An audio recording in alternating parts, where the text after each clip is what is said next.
Heads up, play family. Welcome to episode 18 of the Heads Up Play podcast. We're excited here. We're ready to go. A lot has happened here in the college football world, even though the season is over. The season's never truly over. Never over, yeah. In the world of NIL and transfer portal, man. It's really never over to begin with recruiting and all that. But now, in this day and age, golly, man. And this offseason has been one to remember so far. But that's not it. We got SEC hoops to talk about. We got a little bit of MLB to talk about. We're going to be talking about MLB a little bit more as we get into the spring. Spring training's only about a month away. Getting closer, I'm wearing a Braves hat, so we'll talk a little bit of that. And MLB Network, I'm a big MLB Network fan, but they've slighted a certain favorite person of ours, but we'll get to that soon. I want to start off, Cowboy. How are you doing here on this Sunday night, episode 18?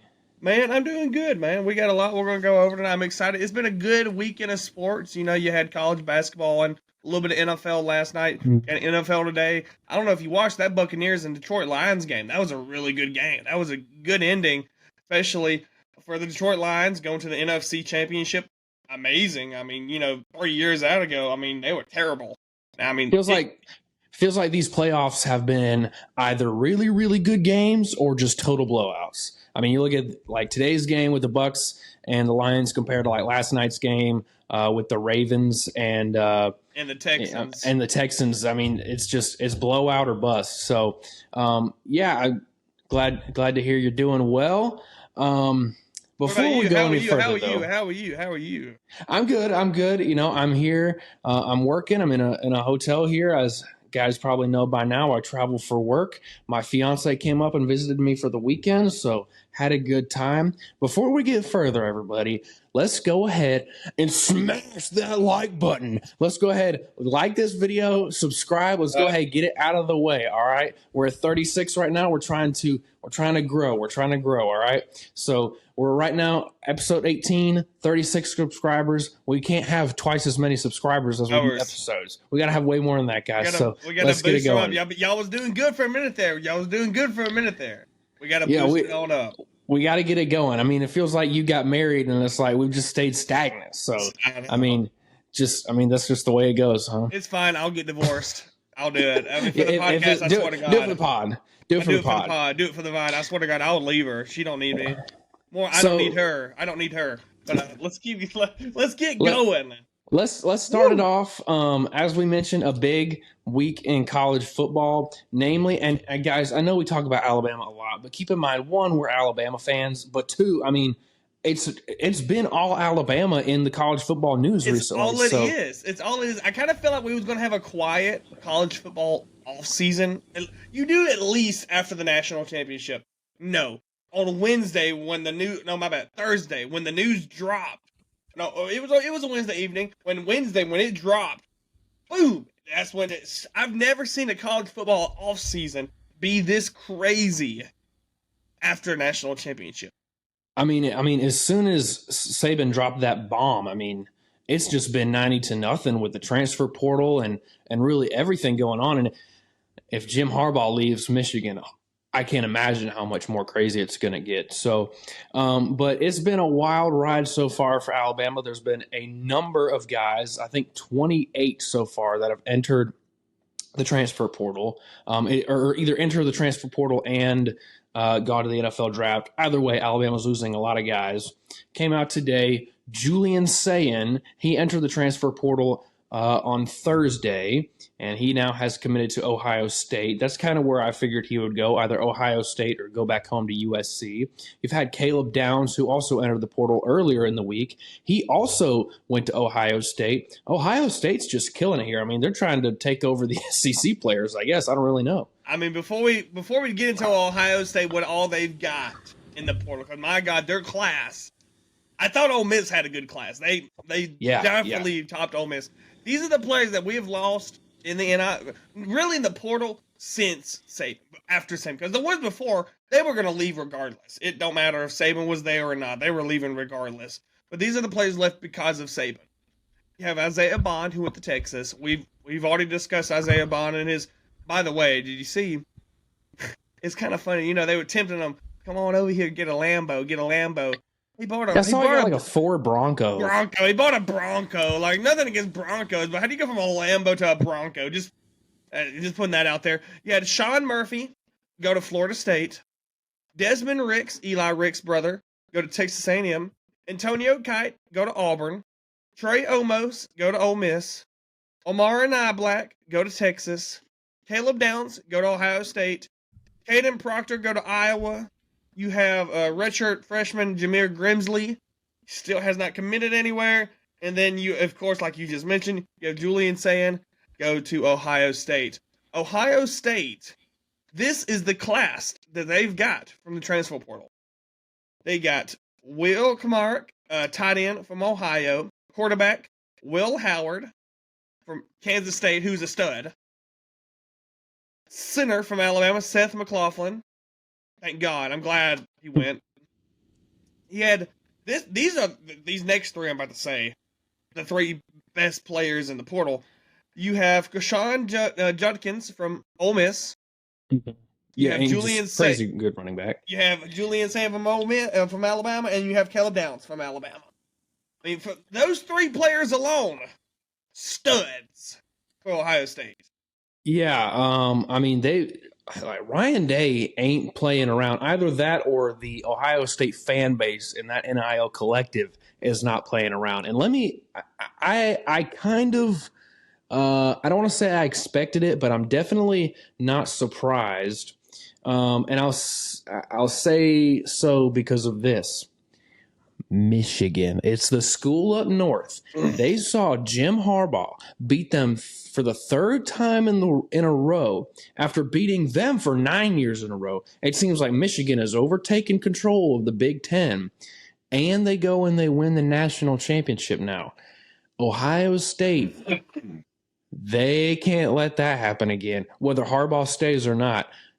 And I've always thought Ohio State, at least in our lifetime, even still with Michigan winning the national championship, I still think Ohio State is a far better football program. 100%, yes. So for them to just let Michigan do that, Ryan Day ain't playing around. Them boosters ain't playing around. I mean, I've been impressed with Ohio State. $13 million spent in NIL just on this transfer portal class alone. It's pretty crazy, but I want to go over something interesting with you, something that I thought is interesting at least. You remember as a kid growing up in Alabama, all right? This is my experience, and I'm sure you had a similar one. I remember going to school as an Alabama fan. I remember going to lunch and sitting at the lunch table with all my friends and bickering with all my Auburn friends about, we got 15 national champions, blah, blah, we had Cam Newton, blah, blah, blah. And growing up just watching Alabama and as an Alabama fan, seeing the house that Saban built, and Alabama's in your blood from day one, or Auburn's in your blood from day one, whatever. I'm going to go over some of these players that have entered the transfer portal. Julian Sayin, he's from California. Jameer Grimsley, he's from Florida. Caden Proctor, he's from Iowa. Caleb Downs from Georgia. Amari Niblack is from Florida. Sean Murphy, Virginia. Des Ricks from Florida. Isaiah Bond, Georgia. Kendrick Blackshire, Texas. Jake Pope, Georgia. Roydell Williams, he's from Alabama. Ian Jackson, also from Alabama. He's transferring to UTSA. Shaz Preston from Louisiana. Miles Kitzelman from Kansas. Earl Little Jr. from Florida. Trey Amos from Louisiana. Seth McLaughlin from Georgia. You get my point.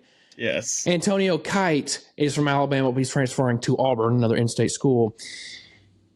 These kids don't know Alabama. It kind of hit us, or hit me the other day at least, that these kids did come to Alabama because of Nick Saban. They didn't care about the A on their chest or the history with Bear Bryant. I mean, like they don't care. They care about getting the NFL bag. No, and Alabama was the number one spot for that. You're 100% right. You know, the boomers, I guess, were saying, well, they came to Bama because of the brand. It wasn't because of Nick Saban. Bama was here before Nick Saban. Correct. You're right. Bama was here before Nick Saban. But I promise you, They came here for Alabama. I mean, they came here for Nick Saban. They didn't come here for Alabama. They did not come here for Alabama whatsoever. Alabama was, and keep in mind, we're big Alabama fans saying this here.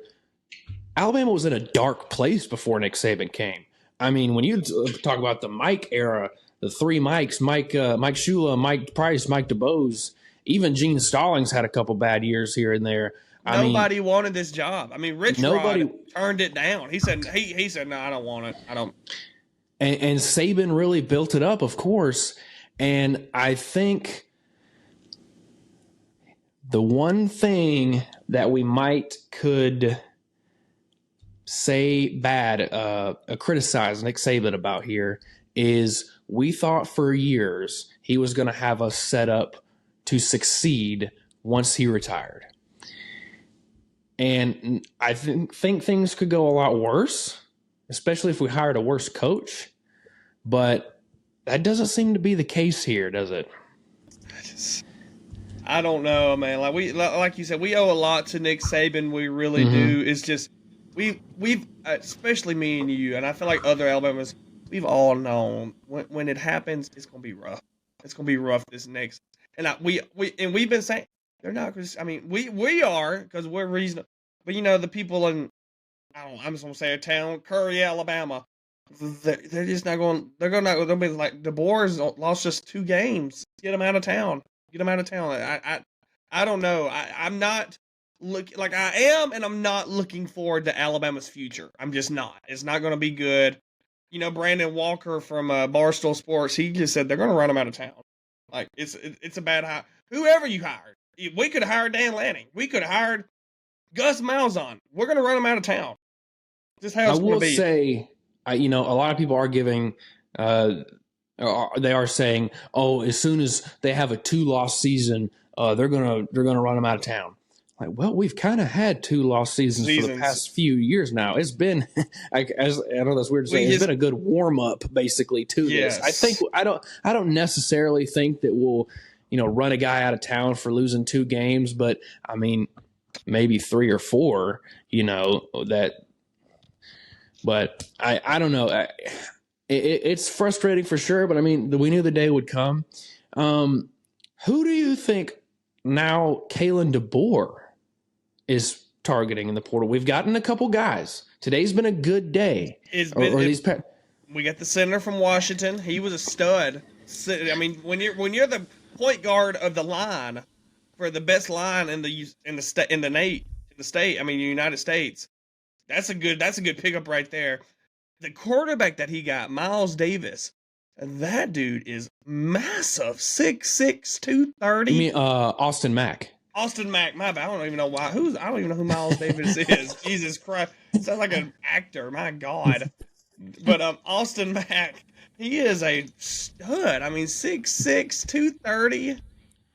Yeah, he's huge. He's like the second coming of Cam Newton in terms of size. I haven't watched any highlights of him in high school or anything like that, but everything that I've heard, he's been really, really good. Yeah. I was super excited for Julian Sayin, but if it's a trade-off and Mac already knows the system, I'll take it. Something I've been seeing, though, today, I can't think of the recruit's name. He's with Ryan Williams right now in Tuscaloosa, and they're saying Jalen Mbakwe. And they're saying that he's like Ryan Williams. He's locked in. He's been our biggest recruiter. Yeah, Mbakwe has been. He's been the biggest recruiter for DeBoer and all that. And he's just another upcoming freshman. His dad was Ryan Williams' dad. He took his official visit this weekend, and his dad went live on Instagram while he was, taking the pics in the uniform and all that. And Jalen Mbakwe was in there, and he was saying, "Oh yeah, he locked in." Deuce. The deuce is it. What you saw, they had the whole family in uniform. Yeah. Like I'm telling you, I really think this Ryan Williams is coming to Alabama. I'm confident in Ryan Williams. I'm not super confident in a guy that I do think that we need out of the transfer portal, Jabbar Muhammad. I know. I think we need him. I do think he's probably going to Texas. He's from Texas. Apparently his brother plays at Texas. Got a cousin that plays on Texas team right now. Me and you talked about it, why would he go to Texas? He just played for Kalen DeBoer. Second year went to the national championship. Why would he move and not go with Kalen DeBoer? But now when we find out that he has family in Texas, it makes sense why he's going to Texas. Let me ask you or bring something up. It may be a rumor. No, it is not a rumor. I'm just looking it up right now. Okay, it's not a rumor.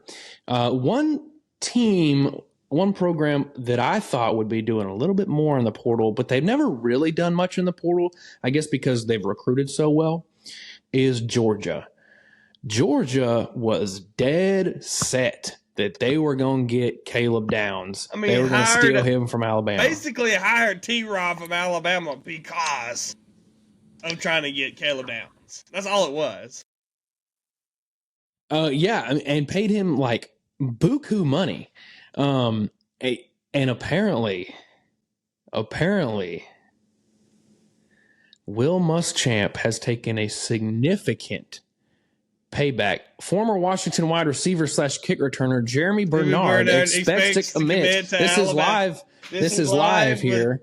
There we go from Pete Thamel at ESPN. There we go. That was huge. That is a big get there. All right, so that's the live reaction here. Jeremy, I don't know if it's pronounced Jeremy Bernard or Jeremy Bernard, but that's another guy that we were hoping to get.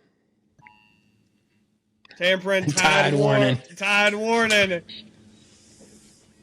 That sounds like a creepy pasta. Like we have them, boys. We got them.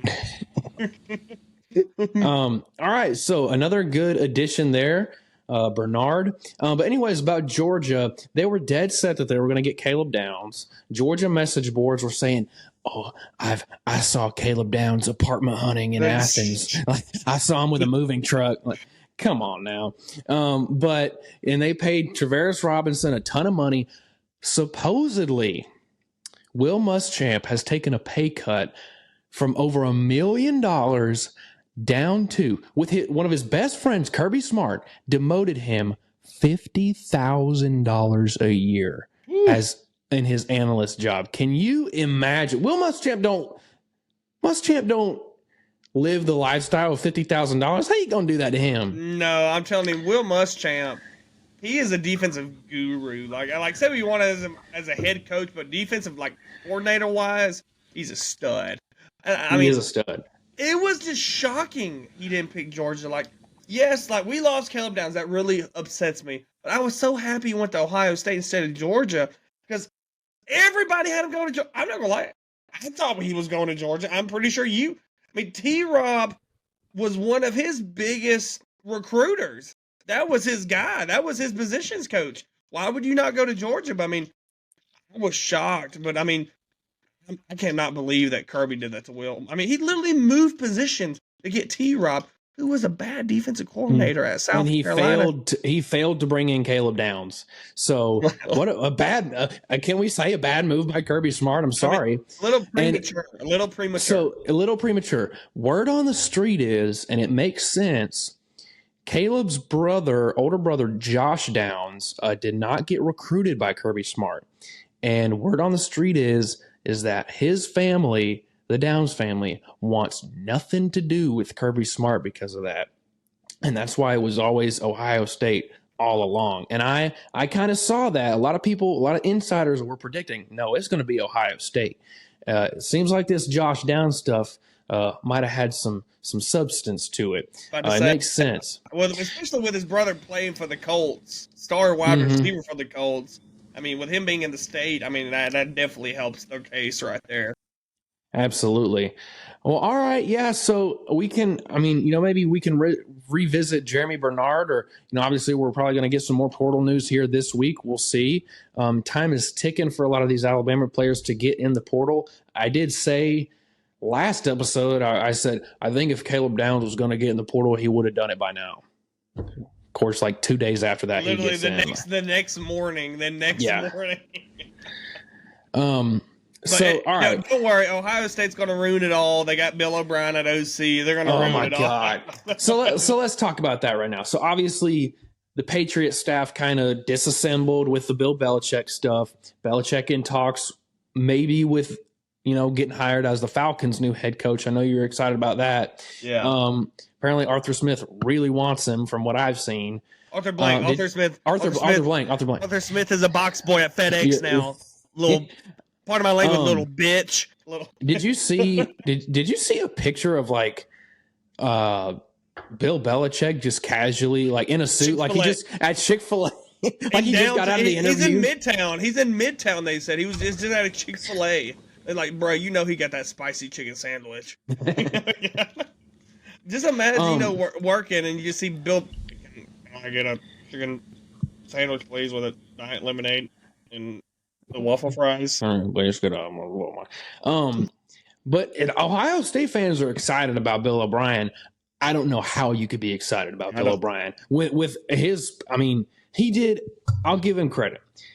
He did okay at Alabama. He did not do fantastic, but he did okay. He was kind of. I think he got bailed out a lot with Bryce Young. He did. He absolutely did. And that's why I say he did okay, right? But he was not fantastic. He did not do Mac Jones very well when he came back to the Patriots. I mean, he killed the Texans. His career really has not been great, except for his short tenure at the when he was previously with the Patriots, right? With Tom Brady at quarterback. So I don't know how you could be excited about Bill O'Brien, but whatever. But that's not all. We got some SEC hoops heating up, Cowboy. Man, it's getting good right now. We're 5 games into SEC play right now.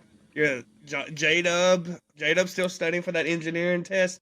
His Auburn Tigers 5-0. Whew, they look good. I won't be honest. They do. So we made a sort of a preview / prediction special. It wasn't a full heads up play episode, but back in November, I believe it was, we made our SEC preview for SEC hoops, and some of it we made a good prediction. Some of it we did not. After a few games into conference play now, let's kind of re-rank. How we think some of these teams are, because I mean there's some oddballs in here who we were not expecting to be as good as they have played. Yes.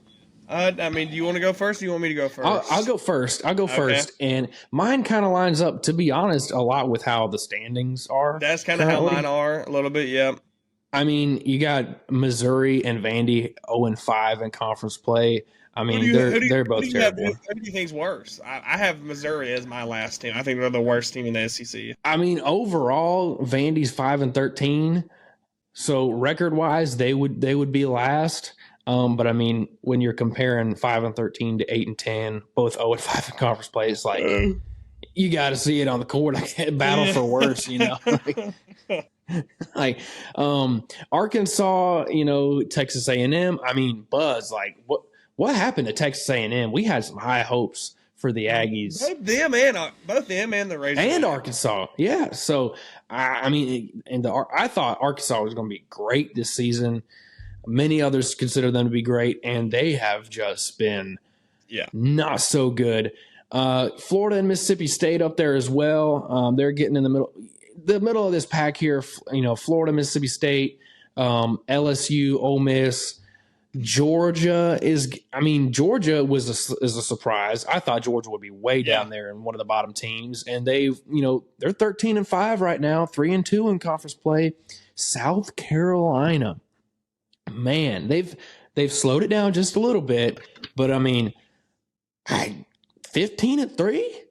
Are you serious? 15-3, and then Alabama, I can't put Alabama any higher than 4th, which is what they are, in the standings, and that's just due to the lack of defense. I mean, they've turned it around a little bit, and then they came up against just a buzzsaw against Tennessee yesterday and just got railroaded. I mean, ran out of the building.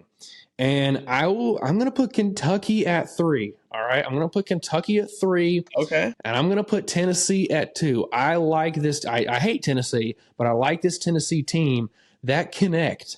Dude, you remember Marshall Henderson from Ole Miss back in like 2012. This is what this connect reminds me of. And then I've got Auburn number one. I hate to say it, but I gotta put Auburn number one. The jungle is just insane. You got to give them credit. It's a small venue. They've downsized there. Bruce Pearl really has built something there. And again, we mentioned it last episode with Alabama basketball and Auburn basketball. Seems like every year it just alternates. One team does super good and the other team does good, but not as good. Seems like this is just Auburn's year. Alabama's was last year. This is Auburn's. And Iron Bowl of basketball in Coleman is coming up here soon. On Wednesday. On Wednesday. I'm excited. But let's hear yours. Give me your rundown, your top 14. My dead last, and this team, besides Arkansas, but I'm going to dive into it. Missouri's my dead last team. I think they're the worst in the league compared to, literally last year, went 25-10 last year. Went in the second round of the tournament. And for them to be as bad as they are this year, sitting at a record of 8-10 and 0-5 in conference play, that's just terrible. Vandy, we was expecting Vandy to be bad. I guess that's why I don't have them dead last, because we were expecting them to be we're not disappointed in them. I kind of think this will be Stackhouse's last year. I guess this is I don't know how many teams are in the SEC right now. Right now, 14. 14. Okay, so in 12th place I have Arkansas. Arkansas, I'll just put it out there. They're 1-4 in SEC play. They're terrible. Their early win coming against Texas A&M at Arkansas, and it was a buzzer beater. It was literally by 1 point. So they don't have a lot of convincing wins. I have in next place, actually, I have a little bit of switch up from yours. I have Florida. I don't think Florida's that good this year. I'm kind of a little disappointed in them a little bit. The Gators have played well at times, and then other times they have not looked so good. Yeah. And then next I have Texas A&M. I think Texas A&M, I think that's the team that can get, when they're hot, they're good. You know what I mean? I think when they can get rolling, I think they'll be fine. Next I have LSU. LSU's having somewhat of a better season than I thought they would. And then next I have Mississippi State. I think they started the year off hot, and then they kind of cooled off. This next team, I've been saying they're a little bit overhyped. They're doing better than I thought they would, but they're overhyped. It's Ole Miss. Oh my God. I hate how they were hyping up this Auburn-Ole Miss game. I knew Auburn was just going to run, and it's not because, Auburn is, I'm not trying to discredit Auburn. I just don't think that Ole Miss is, top 20. I don't think they're the 22nd best team in the nation, and that game showed it. Georgia has been the biggest surprise all season, in my opinion. Absolutely. Even over South Carolina. Them and South Carolina was supposed to be so bad. It's kind of like the bottom half of this, with Arkansas, Vandy, Missouri flipped around with Ole Miss, Georgia, and South Carolina. But yeah, Georgia, and with a first-year head coach, it's been a flip. It's been a flip. So I got South Carolina next up at 5 with 3-2. Really, that 4 position, it's between South Carolina, Georgia, and Alabama. It can be any of those teams any time of the week. But right now I have South Carolina in the 5th spot. Then these next 4, we'll kind of dive into it, because really the top 3 are here's the top 3 teams, 50 tons of crap, and then the 4 teams. There's nobody compared to those 3. I'm telling you. 4 Alabama sitting at 4-1. They've played a lot of away games in the 5 games already. They played 3 away games at Vandy, at Mississippi State, at Tennessee. We saw what happened at Tennessee. They couldn't stop that boy for Tennessee. Had 28 points. Killed them. But I'm gonna get into my top 3. 3, I have Kentucky. I do think this is one of the stronger Calipari teams he's had lately. I think so too. I really like this team. They got wins against Georgia, Mississippi State, Missouri, at Florida, but they lost at A&M. They haven't played a lot of away games. A lot of these teams in the top 3, when I announce them, you'll be like, well, they haven't played a lot of away games. That's what I'm saying. They don't get too hyped on them just yet. But next, number 2, you had Tennessee. I had Auburn at number 2. Okay. I know Auburn's undefeated, but I think they're good. I'm not trying to discredit Auburn, but they haven't played a tough SEC team yet. They played at Vandy. Look at Vandy. Ole Miss. Ole Miss is just LSU at Arkansas at Texas A&M. Or no, they play Texas A&M at home. The Iron Bowl of basketball, Coleman Coliseum is going to be rocking on a Wednesday night. I hope it is. They've been a little lackluster this season with some games. Haven't quite shown up. Alabama basketball, that is. As much as we are used to seeing. But I think on Wednesday night with undefeated Auburn coming into town, I think it'll be rocking. But obviously, it should be. One, I have Tennessee. I think Tennessee. I think we both predicted this year Tennessee's probably going to win the SEC. Yeah. I still feel confident in Tennessee.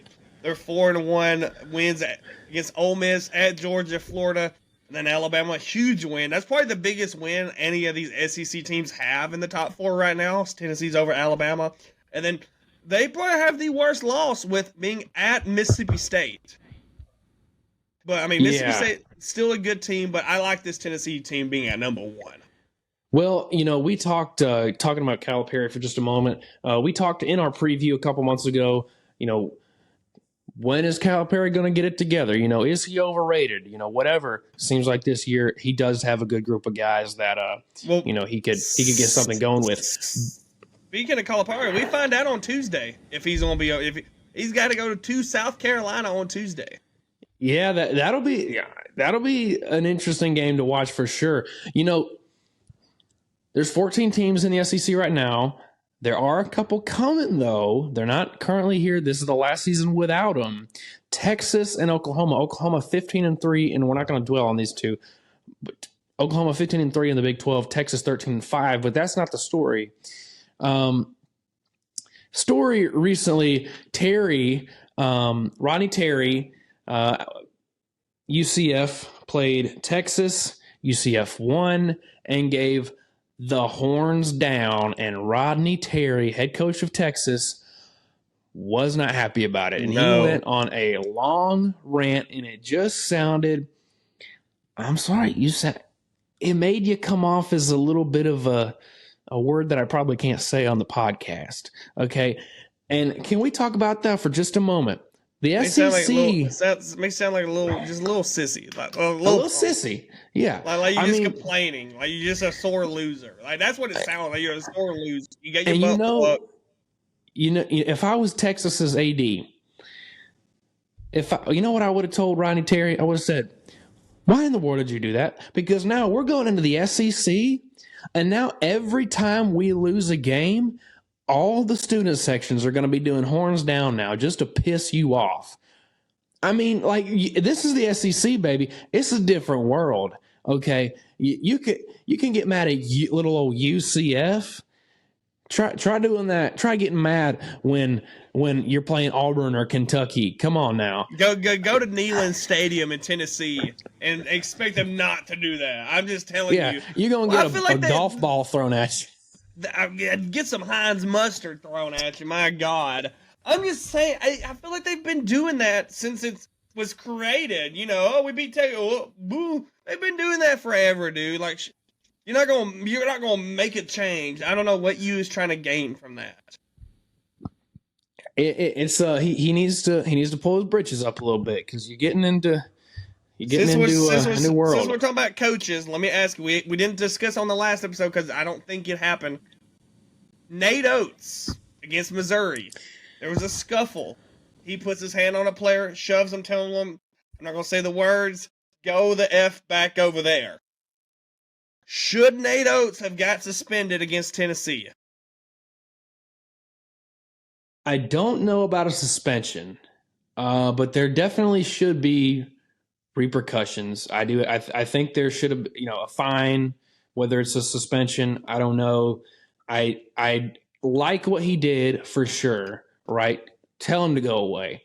That's just the Bama. That's the Bama in me. I got too much Bama in me. Got too much Bama in me. Let's go poison a tree. My God. No. I do think it could have escalated really bad. I mean, I've heard some people say, if it was a fiery player, he did that to, things could have gotten bad, right? Bad. If it was a Draymond Green, yes, let's say a Ron Artest. Yes. Oh my gosh. Yeah. I mean, I don't want to sit here and say you can't be doing that. Oh my God, you can't be doing that. I don't think it's as big a deal as some people are making it out to be, right? Because the dude was talking smack, and he shouldn't have been. So tell him to go away. Go back to your bench. We're playing basketball here. So yeah, I do think that there should have been some sort of repercussions. I do think that they were warranted, but I don't think it's quite like as big of a deal as people are making it out to be. Personally, probably going to disagree when I say that. I think I'm an Alabama fan. He probably should have got suspended. I mean, I look at it as you can't put your hands on a player, because what would they have done if he put his hands on Nate Oates? You're right, exactly. I'm gonna say we should have just got suspended. We're gonna lose the game anyways in Tennessee. I've been saying all week we're gonna lose at Tennessee. Might as well give us that suspension. What they basically give him a slap on the wrist. Don't do that again. You're on a warning now. You can't touch another player. I don't know. I feel like they should have handled that a different way. But let's move on. Let's get into a little bit of a hot topic. It was really big on Twitter in the baseball world. We're going to transition a little bit over to baseball. It's getting close to pitching and catching reporting for spring training. MLB Network, they release, it's about the time, and we will do the same. We release our top 10 positions for every position and all that. And they released the second baseman, and it drew a little bit of hot topic. Well, let's see if we can find the fan list real quick, because the fan list, they usually do two, though. They'll ask the fans for their top 10 second basemen, and then they'll put out theirs, which is, put together by, I believe, some analysts, right? So let me see if I can find real quick the fan one. I don't know, we're kind of stalling here on the podcast. Let's see, MLB.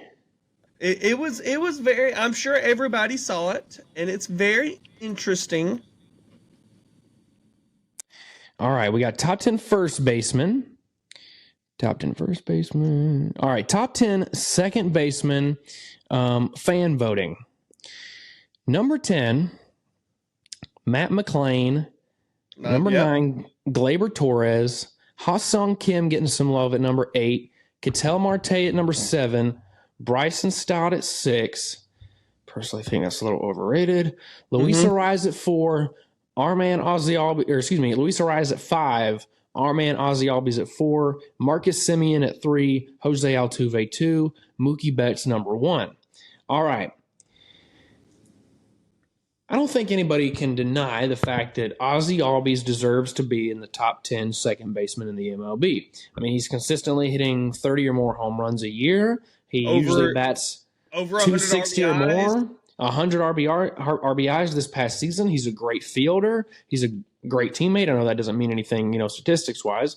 But here comes MLB's list, MLB Network's list. This is usually put together, like I said, by analysts. Number 10, Nico Horner of the Cubs. Number 9 of the horrible, record-setting, horrible Oakland A's, Zach Gelof. Yeah. Number 8, I never even heard of this guy, Eduardo Julian of the Twins. Number 7, Andres Jimenez.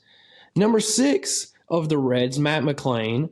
Number 5, Ketel Marte of the D-backs. Number 4, Luis Arraez of the Marlins, starting to look similar to the fan list. Number 3, Marcus Semien, Rangers. Number 2, Jose Altuve. Number 1, Mookie Betts. Where in the world is Ozzy Albies? I mean, that is, I'm telling you, they did the same thing last year. This possibly is the worst list I've ever seen in baseball. Not only do you leave off Ozzy Albies, you leave off Gleyber Torres, you leave off Ha-Sung Kim. That's 3 players that can take the place of. Let's look at the board. Let's see who they can take the place. Take the place of Nico Horner, Edward Julian, and Zach Gelof. And you're telling me Zach Gelof is better than, I want to know where they put him now. Like, if he's not in the top 10, where is he? So you're telling me that you truly think that Ozzie Albies is not a top 10, not player, not switch hitter, second baseman in baseball? You don't think he's the top 10? Everything combined. You think that Nico Horner can hit better than Ozzie Albies? You think he can defend better? All right, so it's these lists are interesting to me because now I'm looking at the top 10 first baseman. This one's not quite as bad, but it's still a little. Number 10 top 10 first baseman, Tristan Casas, number 10 of the Red Sox. Christian Walker, number 9. I'm a fan of Christian Walker. He's not a top 10 first baseman. He's not a very clutch guy. He's sucked in the playoffs. Number 8, he's not even playing. He's a free agent, Brandon Belt, at number 8. Okay, but like the fact they put like 38-year-old Brandon Belt over Christian Walker, Jesus Christ. Vlad Jr. at 7, Pete Alonso at 6, Yandy Diaz at 5. They got Yandy Diaz over Pete Alonso. At 5, over Pete Alonso. Paul Goldschmidt at 4, Matt Olson at 3. Guess who is number 2? They really put Bryce Harper, didn't they? They put Bryce Harper at number 2. He just started playing first base in the middle of this past season. Jesus and Freddie Freeman, number 1. I'm being honest with you. I've kind of lost all respect for MLB Network. Out of all news media outlet for like their sport, I feel like they're the dumbest ones. Right. You know, I've actually always liked MLB Network. I like their coverage, but you know, and they've always had some really good analysts, right? I like some of their guys, like Harold Reynolds, you know, Dan Plesac, some of the guys that have been there for a while. But they brought in a number of new guys over the past couple of years that just don't know what they're talking about. Who think just because they played in the MLB and had a subpar career for 10 years that they're some expert here. Chris Young, Cameron Maben. They brought in Albert Pujols. Like, some guys ain't built for TV, and you know, I've always loved MLB Network because I do love baseball, and every now and then, especially in the summer, my mind's on baseball in the summer, right? And I want to watch baseball. We have YouTube TV. We share a YouTube TV account, you and I. MLB Network isn't on YouTube TV, and I was kind of frustrated about it when I first got YouTube TV, but now I'm in love with it. I don't think I really care. I feel like out of baseball, especially with any other sport, it is most likely you will see a player retire and then go in the television somewhere. Like, it's just, I don't understand that. I'm telling you, MLB Network, the fact that you have the fan, I'm looking at the fan list. Let me tell you the fan list right now. At 10, you have Yandy Diaz. 9, you have Spencer Torkelson from the Tigers at 9. 8, you have Christian Walker. 7, Tristan Casa. By the way, Tristan Casa, the fact that he's even in the top 10 is mind-boggling to me. 6, you have Paul Goldschmidt. 5, Vladimir Guerrero Jr. And then, how it should be, 4, Pete Alonso. 3, it should be Matt Olson and Bryce Harper flipped. Matt Olson 3, Harper 2, Freddie Freeman 1. The fact that you have Matt Olson 3, by the way, he just hit 53 home runs with over 130 RBIs. Finished 4th in the MVP. But no, we're going to put Bryce Harper over him just because of the name. That's all it is. Let's look real quick. There's one more that I found, and I can't find the fan list, but I can find MLB Network's list. Top 10 right fielders. Number 10, Josh Lowe of the Rays. Number 9, and I like him, but I think he's getting a little bit of love due to his postseason performance. Adolis Garcia. Teoscar Hernandez at 8. With new addition to the Dodgers. George Springer of the Blue Jays. Number 6, how he's in the top 10, I don't get it. And you can literally go look at one of the last few games of their season, and it ruined their chances of making the playoffs. Number 6 is Seiya Suzuki when he played. Remember when he played the Braves and he just totally dropped the ball. How you gonna say Suzuki? What the? Number 5, Fernando Tatis. Number 4, Corbin Carroll. Number 3, Juan Soto. Number 2, Kyle Tucker. And number 1, Ronald Acuna Jr. I'm a fan of Kyle Tucker. I am. But he's not better than Juan Soto. He's not better than Soto. I would probably even say he's probably not better than Carroll. That's a closer call. I'd put Carroll at 3. The fact that they have Garcia at below Teoscar Hernandez and Seiya Suzuki. Boom. Boom. I think Garcia's a stud, and we can have a whole nother episode about MLB Network. We could. We really could. They're that bad. So, kind of, I think that's, let me look at our list here, see what else we got to talk about. I think that's it. Question of the day. This was your question of the day, so how about you lay it on me? Okay. If you are on a deserted island and you need to survive for somebody to come save, let's say 40 days. Okay. What 3 items do you need with you in order to survive? And of course, you're going to be like, I need a cell phone and fire. And no, give me like off the wall stuff. Off the wall. Okay. So I was going to say like a knife, but that's not really off the wall. All right. Let's see.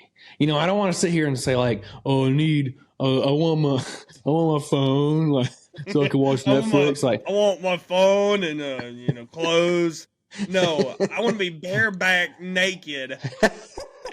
It's like Naked and Afraid, baby. I want my Xbox. I want Python. I want unlimited wishes. I want unlimited. I want the Blu-ray. I want the Blu-ray copy of Titanic. Okay. All right, I'll do some VHS tape, the actual tape. I'll do an ice skate, and I'll do a Wilson volleyball. Oh, what's that? Oh, nice. There we go. Like the movie. Like the movie. You need a lover. You need a lover on the thing. I mean, come on. It gets you get a little pennant with a little picture in it. Put it up on the rock. It's only to come back and find out she's married. Thought you're dead. There was a Family Guy skit. It was like a Peter and the monkey was left on the island. It said, "Well, sir, you want us to bring your monkey friend with you, and we'll teach him sign language, and we can talk about the stories y'all had." He's like, "No, leave the monkey." Leave the monkey. But what 3 items? I know my 3 items. I think I know. Okay. All right. I'll do, and I just looked behind me. I'm gonna bring like a skillet, like a pan. All right, yes. Because I've thought about this before. Of like, if I'm stuck out in the middle of nowhere and I got nothing with me, I can probably find food somehow, right? Whether it's a fish, maybe I'm able to kill a deer with a spear or something that I make. But how am I going to cook it? I'd probably get tired of like sticking it on a stick and roasting it over a fire, right? I could probably find some ingredients, something to cook up in a skillet, right? Make me somewhat actual dishes. All right, so I'm going to bring a skillet. Then I'm going to bring, let's see. Does it matter about like size of this item? No, whatever you. Okay, I'm gonna bring a boat so I can get. I'm just kidding. I'll bring like.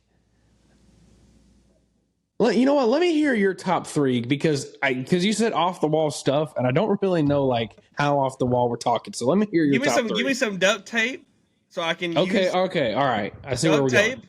Hot sauce. Okay. Let me tell you why. So hot sauce, you can eat whatever you want. If it's not, you can just, it adds flavor to where you're going to eat it. True. You know you're going to want to eat it because you're like, oh, I can eat that. You can bear some hot sauce. Yes, hot sauce, Texas Pete preferably, but you know what? I'll deal with anything. And then the third one, I've been thinking about it. I would love to have a fire starting log. Let me tell you why.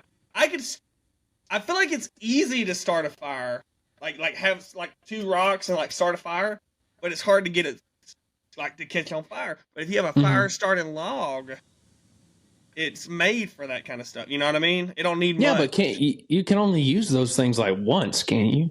That's all I need it for. You're just what happens if the fire goes out? I guess I'm dead. I'm gonna enjoy my 1 meal I have. Okay. All right. My sauce is a fire. What about you? All right. I'm gonna bring my skillet. I'm gonna bring me a knife. Okay, because I can do a lot with a knife. I can make a spear. I can end it all if I just get tired. And then I'll probably. I was going to say some rope, but it's kind of. I feel a lot of people would say rope. I'll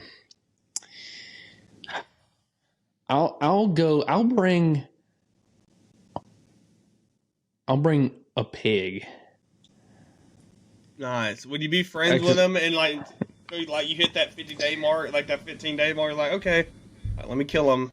I would be like, look, you're providing me company for as long as I need you, but eventually I'm gonna run out of coconuts. Oink. Oink. And Mr. Piggy, you gonna be going down. I'm sorry. Even if it was Peppa Pig? Yes. I was bad Peppa Pig. Also, please don't eat me on this island. Have you seen Bluey? Are you aware of Bluey? I know what Bluey is, but I've never seen Bluey. So have you started season 4? That's not what I mean. Bluey is like the new Peppa Pig. All right, here's my question of the day. What was when you were a kid, like little, what were some of your favorite kids TV shows? Blue's Clues and Caillou. You like Caillou? You like that little Caillou? You like that little bastard Caillou? Caillou was a little a-hole. Caillou was he was a bad little kid. And his dad, I'm telling you, Caillou needed to be bent over and beat a couple times. He needed some spankings every now and then. I think that's a Canadian show. They don't be spanking up in Canada. In Canada. I like Terrence and Phillip. No, what do you want? What did you want? Hey, guy. I was a big Blue's Clues fan. My 4th birthday was Blue's Clues themed. It had me a Blue's Clues cake. I was a big fan of Bear in the Big Blue House. Cody, my brother Cody was a fan of that. Big Bear in the Blue House. Yep. And it's weird looking back on it, but I did enjoy the Teletubbies. Now that's really little. As I got older, started getting into some other things. Well, but I like Teletubbies. I was a fan of Squidbillies and Early Kyler and Aqua Teen and Hunger Force, Meatwad and Shake and Master and Fry. Can you imagine a little just 2-year-old just chilling on a couch watching Boondocks or something? Meatwad is the honey you see. Meatwad and the lady you see.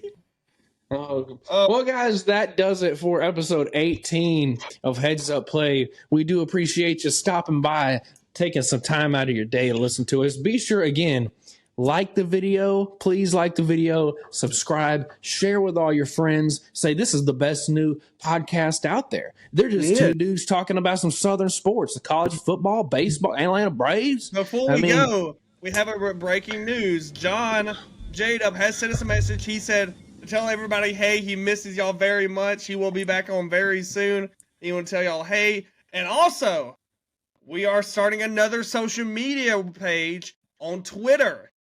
Yes. So y'all make sure y'all follow us on Twitter. We will be doing live updates. It's going to be kind of like our Instagram page. We're going to be doing more updates about sports and all that. Yes, I'll add it up here.